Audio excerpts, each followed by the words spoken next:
ուղղորդել այդ միջավայրում զարգացնելու ինքնական։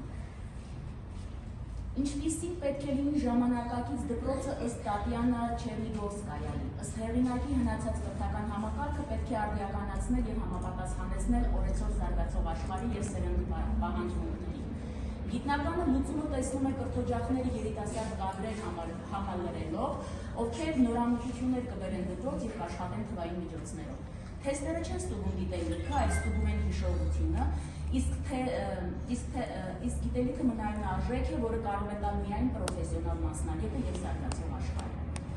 Աշոտ Բլեյանը անգիրի դպրոցի մեր այլընտրանքը հոդվածում առաջ է բերում մի կարևոր թեզ,